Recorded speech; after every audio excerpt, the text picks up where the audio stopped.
नमस्कार प्रिय विद्यार्थियों, आज की क्लास में BA second semester human laws and enrolment studies का पूरा क्वेश्चन पेपर लेके आ चुका हूँ। ये बच्चों जो आपका क्वेश्चन पेपर है माँ सकमुड़ी विश्वविद्यालय सहारनपुर का आपका क्वेश्चन पेपर है। पिछले साल बच्चों बीए में यही पेपर आपका उचित हुआ था, जैसे कि सभी को पता होगा। 23 जो है मई को जस्ट कल जो कि आपका पेपर लगा हुआ है, तो सभी विद्यार्थी इस क्लास को हमारी देख के जाएंगे। इसमें से काफ़ी क्वेश्चन आपको अपने एग्जाम में देखने को मिलेंगे। इस बार बच्चों यूपी के बहुत सारे विश्वविद्यालय जो कि अपना पेपर करा भी चुके हैं, तो आपको एक दो क्लासें वो भी आपको देख लेना, जिससे आपका पूरा पेपर आपका जो है कवर आपका हो जाएगा। पेपर बच्चों कल का इसी प्रकार का आएगा, कोई भी चेंजेस नहीं रहेगा। अभी बीएससी और बीकॉम का भी पेपर आने वाले समय लगा हुआ 25 तारीख को, तो उसके लिए बहुत ही महत्वपूर्ण क्लास हमारी रहेगी। 2 घंटा बच्चों आपका इस समय दिया जाएगा। पूरा पेपर आपका 75 नंबर का आएगा। इसमें टोटल आपके 100 क्वेश्चन जो कि पूछे जाएंगे। इसका पहला क्वेश्चन देखिएगा कि गांधी जी की नैतिक चिंताओं में से एक थी, तो इनकी जो नैतिक चिंताएं थी उसमें चरित्र के बिना शिक्षा, ये भी एक नैतिक जो कि चिंता थी, इसमें का पहला है। फिर है कि डॉक्टर एपीजे अब्दुल कलाम का मानना था कि माता पिता जो है शिक्षक को मजबूत मूल्यों को स्थापित करना चाहिए, बिल्कुल इसमें का बी है। डॉक्टर कलाम के अनुसार चरित्र निर्माण की शुरुआत होती है तो माता पिता के जो है मार्गदर्शन से, इसमें का बी है। डॉक्टर कलाम शिक्षकों को इस रूप में देखते थे, तो एपीजे अब्दुल कलाम जो थे बच्चों शिक्षकों को राष्ट्र निर्माता के रूप में देखते थे, इसमें का बी है। अगला क्वेश्चन भी आपका कि रतन टाटा को इसलिए जो है जाना जाता है, तो रतन टाटा जी जो जाने जाते हैं, ठीक है, ये बच्चों नैतिक व्यवसायिक व्यवहार के रूप में जाने जाते हैं, इसमें का बी होगा। फिर कि अजीम प्रेम जी इनसे जुड़े थे, तो परोपकार और जो शिक्षा से जुड़े थे, इसमें का बी है। बिल गेट्स इन पर जो है ध्यान केंद्रित करते हैं, तो बिल गेट्स बच्चों जो हैं किस पर ध्यान केंद्रित करते हैं आपको ये बताना है, तो वैश्विक स्तर पर स्वास्थ्य और जो है शिक्षा पर। उसके बाद है कि साइबर खतरों में शामिल है, तो मालवेयर जो है फिशिंग है, इसमें का बी होगा। उसके बाद है 9 नंबर क्वेश्चन की सभी परिस्थिति की पिरामिड का आधार दर्शाता है, तो क्या बच्चों दर्शाता है आपको ये बताना है। तो बच्चों जो है ये जो दर्शाता है उत्पादक दर्शाते हैं, ठीक है, इसमें का सी लगा दीजिएगा। फिर आपका 10 नंबर क्वेश्चन की जलीय पारिस्थितिकी तंत्र में बायोमास का पिरामिड आमतौर पर होता है, तो ये बच्चों पिरामिड जो है उल्टा होता है, इसमें का बी है। फिर कि पारिस्थितिक जो है पिरामिड दर्शाते हैं, तो ये जो बच्चों पिरामिड होते हैं पोषण स्तर को दर्शाते हैं, ठीक है, ट्रॉफिक स्तर को, इसमें का लगा दीजिएगा बी। फिर आपका 12 नंबर आपका क्वेश्चन है कि ऊर्जा की पिरामिड अन्य पिरामिड की तुलना में अधिक सटीक होते हैं क्योंकि ये हमेशा बच्चों सीधा होते हैं, इसमें का पहला होगा। बायोमास से क्या तात्पर्य है आपको बताना है, तो जीवों का जो है सूखा वजन है, इसमें का लगा दीजिएगा बी। फिर की ऊर्जा पिरामिड में सही क्रम क्या है आपको ये बताना है, तो सबसे पहले बच्चों उत्पादक आते हैं, फिर प्राथमिक उपभोक्ता, फिर द्वितीयक उपभोक्ता, फिर तृतीयक उपभोक्ता, इसमें का बी। फिर भी कौन सा बच्चों परिस्थितिकी पिरामिड हमेशा सटीक होता है आपको बताना है, तो कहोगे ऊर्जा का पिरामिड। फिर यहाँ से 16 नंबर क्वेश्चन की मानवीय मूल्य मुख्य रूप से किससे संबंधित है आपको ये बताना है, तो मानवीय मूल्य बच्चों जो संबंधित हैं नैतिक और जो है नैतिक व्यवहार से हैं। फिर है कि मानवीय मूल्य निम्नलिखित में से आवश्यक हैं, तो मानवीय मूल्य बच्चों जो आवश्यक हैं मानवीय अंतः क्रियाओं के लिए हैं। उसके बाद है कि मानवीय मूल्य की विशेषता क्या है, तो ये बच्चों सार्वभौमिक होते हैं, इसमें का सी। मानवीय मूल्य का विकास निम्न में से किसके माध्यम से होता है आपको बताना है, तो समाज और शिक्षा के माध्यम से। फिर 20 नंबर क्वेश्चन के सामाजिक मूल्यों में शामिल है, तो सामाजिक मूल्यों में क्या शामिल है आपको बताना है, तो प्रतिस्पर्धी, इसमें का लगा दीजिएगा प्रतिस्पर्धा हो जाएगा, इसमें का डी। फिर कि नैतिक मूल्य निम्न में से जो है मदद करते हैं, तो नैतिक जो है निर्णय लेने में मदद करते हैं, इसमें का बी होगा। फिर क्या आध्यात्मिक मूल्य मुख्य रूप से किस पर ध्यान केंद्रित करते हैं आपको बताना है, ये जो ध्यान केंद्रित करते हैं आंतरिक शांति और जो उद्देश्य पर, इसमें का पहला होगा।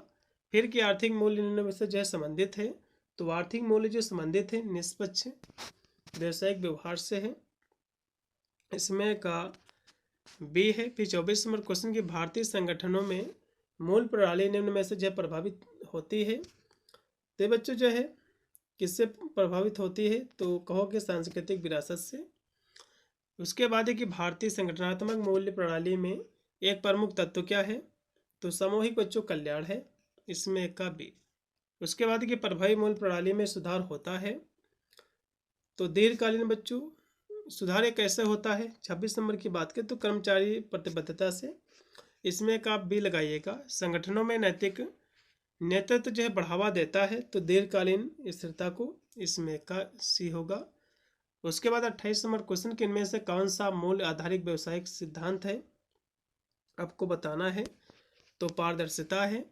उसके बाद कि मूल्य आधारित संगठन इस पर जो है ध्यान केंद्रित करते हैं। तो ये बच्चों जो है नैतिकता जो है अखंडता पर ध्यान केंद्रित करते हैं। उसके बाद कि व्यवसायिक नैतिकता इस पर जो है जोर देती है। तो ये बच्चों जो है सामाजिक जिम्मेदारी पर जोर देती हैं। उसके बाद है कि एक मूल्य संचालित कंपनी सुनिश्चित करती है। तो क्या सुनिश्चित करती है, आपको बताना है। तो कहोगे कर्मचारी का कल्याण सुनिश्चित करती है, इसमें का बी है। उसके बाद है कि व्यवसाय में पार संस्कृत मूल्य निम्न से जो है मदद करते हैं। तो ये बच्चों जो मदद करते हैं वैश्विक सहयोग में। फिर 33 नंबर क्वेश्चन है कि बहुराष्ट्रीय कंपनियां पार सांस्कृतिक मूल्यों को अपनाती हैं। तो कहोगे समावेशी वातावरण का निर्माण करके। उसके बाद है कि स्वामी विवेकानंद ने इस बात पर जोर दिया है।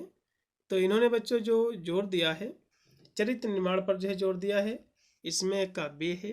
फिर कि स्वामी विवेकानंद का मानना था कि शिक्षा से निलखित से निर्माण होना चाहिए, तो व्यक्तित्व जो है मूल्य का निर्माण होना चाहिए, इसमें एक का सी है।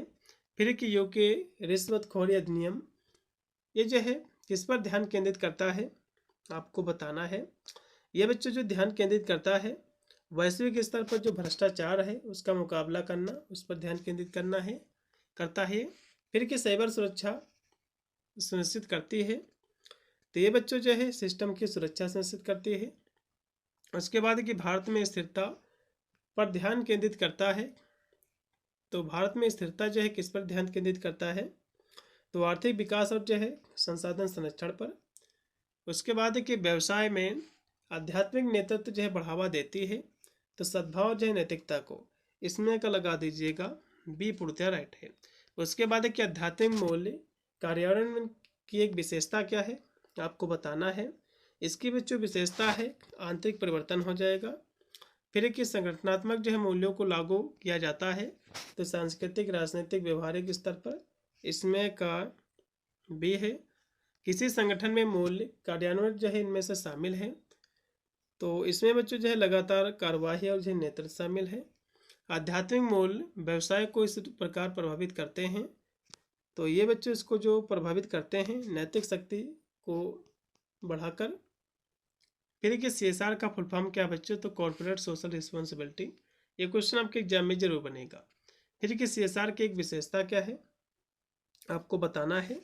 तो स्वैच्छिक और जो है रणनीतिक है। फिर कि CSR मॉडल है बच्चों, तो कैसा मॉडल है, तो कैरोल का जो है पिरामिड मॉडल है। फिर है कि कैरोल के पिरामिड का कौन सा बच्चों घटक नहीं इसमें का है, आपको बताना है।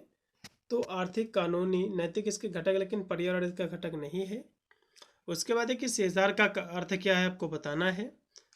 तो CSR का बच्चों अर्थ क्या है, तो कहोगे कानूनी आवश्यकताओं से जो है परे जाना।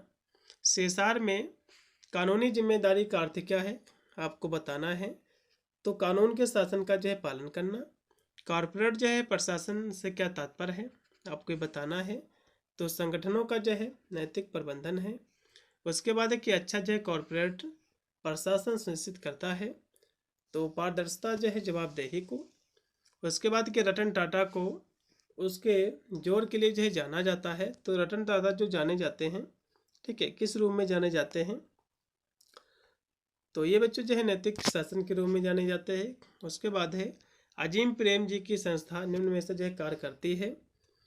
तो शिक्षा जो है सामाजिक सुधार पर।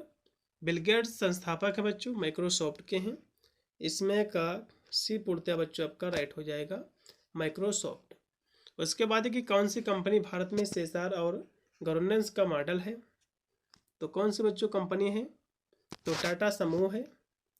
उसके बाद है कि बातचीत में मुख्य मानवीय मूल्य है। तो बातचीत में बच्चों जो मानवीय मूल्य हैं ईमानदारी है।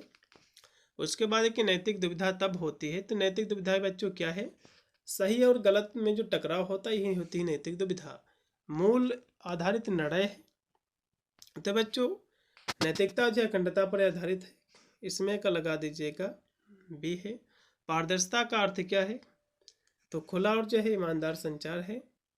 उसके बाद है कि सामाजिक मूल्य प्रोत्साहित करते हैं, तो सामाजिक मूल्य बच्चों जो प्रोत्साहित करते हैं सहयोग का। उसके बाद है कि समग्र निर्णय लेने का मूल सिद्धांत क्या है, आपको बताना है। तो एकीकृत और जो है समावेशी विचार है, इसमें 81 है। प्रबंधन में समग्र दृष्टिकोण का प्रयोग करने का संभावित परिणाम क्या है, आपको बताना है। तो स्थायी जो है निर्णय है, इसमें 81 लगाइएगा। फिर कि समग्र प्रबंधन का एक प्रमुख लाभ क्या है, आपको बताना है। तो बेहतर हितधारक जुड़ाव है, इसमें का बी होगा। उसके बाद कि समग्र दृष्टिकोण में नैतिकता पर विचार किया जाता है, तो नैतिकता पर बच्चों जो विचार किया जाता है, ठीक है, और जो है निर्णय लेने के लिए किया जाता है, केंद्र उसी पर केंद्रित है। उसके बाद है कि समग्र नेतृत्व प्रोत्साहित करता है, तो सहानुभूति और जो है दूरदर्शिता को। अगला क्वेश्चन भी आपका कि कौन सी प्रबंधन शैली समग्र प्रबंधन के विपरीत है, आपको बताना है। तो रैखिक बच्चों सोच है, इसके विपरीत है। उसके बाद है कि समग्र मॉडल में अक्सर निम्न में से जो है आवश्यकता होती है, तो किसकी आवश्यकता होती है बच्चों, तो डेटा, नैतिकता, अंतर्ज्ञान का संतुलन की। उसके बाद है कि समग्र सोच में कारण और जो प्रभाव को इस रूप में देखा जाता है, इसको बच्चों किस रूप में देखा जाता है, तो कहोगे वृत्ताकार से परस्पर जुड़े रूप में देखा जाता है। भगवत गीता में नेताओं के लिए किस गुण पर जोर दिया गया है, आपको बताना है। तो कहोगे संभव पर। अगला क्वेश्चन भी आपका 70 नंबर है कि प्रबंधन में कर्मयोग प्रोत्साहित करता है, तो कर्मयोग बच्चों परिणामों की अपेक्षा के बिना काम करना उसको प्रोत्साहित करता है। फिर एक निम्नलिखित में से कौन गीता की शिक्षा के अनुरूप है, आपको बताना है। तो निस्वार्थ काम है, इसमें 81 है। गीता के अनुसार निर्णय लेने में स्पष्टता उत्पन्न होती है, तो ये बच्चों जो है कहोगे शुद्ध बुद्धि और जो है वैराग्य से। अगला क्वेश्चन भी आपका कि गीता किस प्रकार के नेतृत्व को प्रोत्साहित करती है, आपको बताना है। तो दूरदर्शी और जो है बुद्धिमान। गीता की कौन सी अवधारणा तनाव को जो है प्रतिबंधित करने में मदद करती है, आपको ये बताना है। तो कहोगे बच्चों ज्ञान का योग। फिर कि भगवत गीता प्रबंधकों में की जो है मदद करती है, तो जो है जो कि संतुलित जो है सोच और जो है कार्य के माध्यम से। गीता से जो है प्रेरित एक नेता होगा, तो कैसा होगा बच्चों, तो अलग और जो है बुद्धिमान होगा, इसमें का बी लगा दीजिएगा। अगला क्वेश्चन भी आपका कि कौन सा योग प्रभावी नेतृत्व के लिए सबसे अच्छा संरेखित है, आपको बताना है।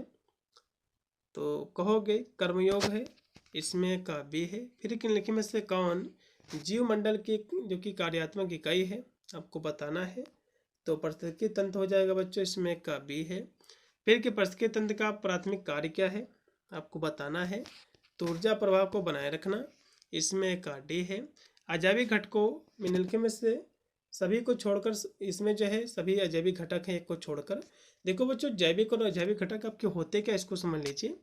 जैविक का मतलब ये होता है जिसमें जान होती है, अजैविक का मतलब ये होता है जिसमें जान नहीं होती है।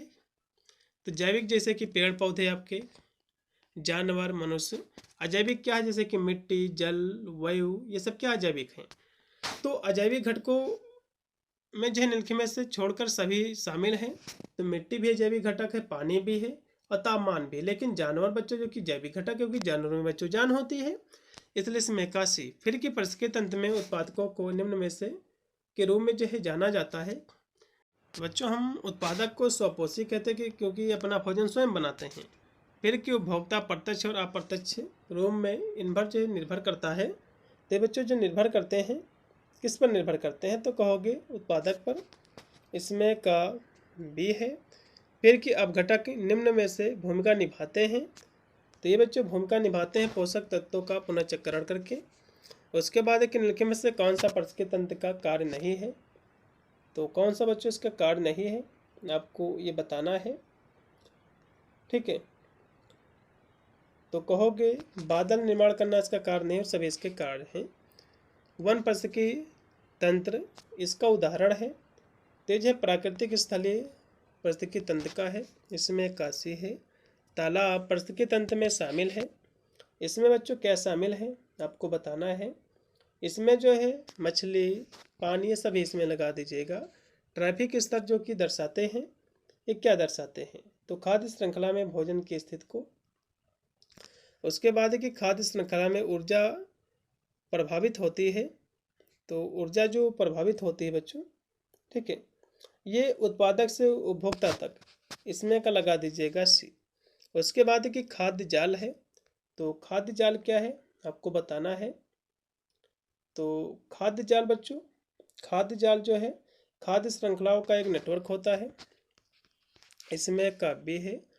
ऊर्जा प्रवाह का 10% नियम किसके द्वारा दिया गया बच्चों, तो ये जो है लिंडमैन के द्वारा दिया गया है, इसमें का बी है। निम्नलिखित में से कौन हमेशा खाद्य श्रृंखला की शुरुआत में होता है आपको बताना है। तो शुरुआत में बच्चों उत्पादक आपके होते हैं, फिर उपभोक्ता। उसके बाद है कि एक पारिस्थितिकी तंत्र में अधिकतम ऊर्जा कहाँ पाई जाती है आपको बताना है, तो कहो कि उत्पादन इस स्तर पर होती है, उत्पादक स्तर पर। खाद्य श्रृंखला में किस स्तर पर सबसे कम ऊर्जा होती है, तो कहो कि तृतीय उपभोक्ता के पास, इसमें का डी है। ऊर्जा प्रवाह के बारे में कौन सा कथन सत्य है, सही है, यह बच्चों एक दिशीय है, ये बिल्कुल सत्य है। फिर कि अपघटक महत्वपूर्ण है, क्योंकि ये अपघटक बच्चों इसलिए महत्वपूर्ण है क्योंकि ये मृत पदार्थों का जो है विघटन करते हैं। फिर कि खाद्य जाल खाद्य श्रृंखलाओं की तुलना में अधिक स्थिर होते हैं, क्योंकि इसलिए बच्चों ये स्थिर होते हैं क्योंकि उनमें अधिक जीव शामिल होते हैं, इसमें का लगा दीजिएगा बी। उसके बाद है कि इनमें से कौन सा अपक्षयी का उदाहरण है आपको बताना है, तो केचुआ है, इसमें का लगा दीजिएगा पहला। क्योंकि बच्चों अपक्षयी का मतलब होता है कि जो कि केचुआ होता है सड़े गले कार्बनिक पदार्थों को खाकर मिट्टी में बदलने का कार्य करता है, इसे अपक्षयी जो कि कहा जाता है। उसके बाद है कि ऊर्जा का पिरामिड हमेशा होता है, तो कैसा होता है, तो कहोगे सीधा होता है। कौन सा पारिस्थितिकी पिरामिड उल्टा हो सकता है, तो बायोमास का पिरामिड, इसमें का बी लगाइएगा। फिर लास्ट में आपका 100 नंबर क्वेश्चन से पहले आपको बता दूं, पेपर आपका जैसे हो जाएगा तो पेपर अपना इस नंबर पे भेज देना, मैं उसके आंसर की करा दूंगा 8173840090 पर। ये मेरा व्हाट्सअप नंबर है, इस पर आपको पेपर अपना भेज देना है, PDF या फिर जो कि फोटो क्लिक करके। अब लास्ट का क्वेश्चन देखो कि घास के मैदान में संख्याओं को जो है पिरामिड आमतौर पर होता है, मतलब जो घास के मैदान में संख्याओं का जो पिरामिड होता है ये कैसा होता है, ये बच्चों सीधा होता है, इसमें का पहला। तो ये थे आपके 100 क्वेश्चन। इसकी मैंने BSc BCom का भी पेपर सॉल्व करा रखा, आप जाकर के प्लेलिस्ट में उन भी क्लासों को आप देख सकते हैं। मिलते हैं वीडियो के लिए, तब तक सभी को thank you for watching this video.